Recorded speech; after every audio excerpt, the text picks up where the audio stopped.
سؤال موجه لوجدان تستعمليه كل يوم. ايوه. غفران. نعم.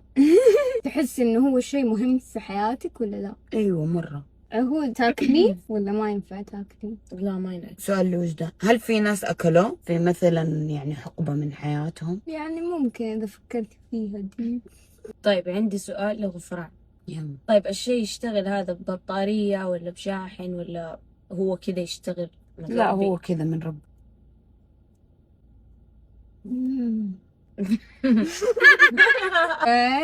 ترى ميك سنس، فكروا فيها. طيب وجدان دائما موجود فين؟ في العزايم ولا في كل مكان؟ بعهود. طيب هذا الشيء يحدد لك اشياء في حياتك ولا لا؟ ايوه يحدد. وجدان الشيء هذا تستخدميه في شغلك ولا لا؟ شغلك، وظيفة، اي مكان تستخدميه فيه، تحتاجيه فيه. ايوه طبعا. ايوه من جد. طيب ايش الشيب حقه؟ كل الاشكال، ما في شيء. طب اديني شيب مشهور. مشهور الدائرة. طيب عندي سؤال لغفران، الشيء هذا سادة ولا يكون فيه أشياء جوته؟ كيف جوته؟ يعني هو الشيء هذا كذا سادة ولا يكون يشتغل يعني أشياء جوته تحدد هو إيه؟ لا سادة.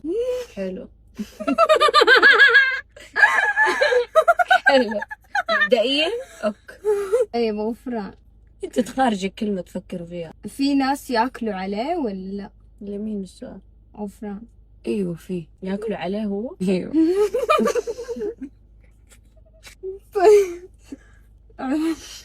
غفران. انت متى اخر مرة في الأسئلة متى اخر مرة اكلتي عليه؟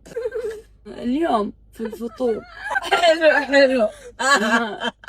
يعني خلاص واضحة. ايوه. غفران انت امبوستر. لا الا اعترفي خلاص قفطناكي. طب خلاص كل شوية يجي علي. طب ايش الشيء؟ أنا الصحن.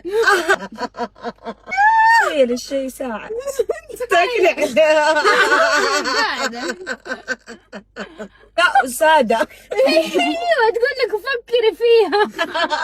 اخي تقول في ناس أكلوها، فكروا فيها. إذا تبغوا بارت 2 اكتبوا الوجدان.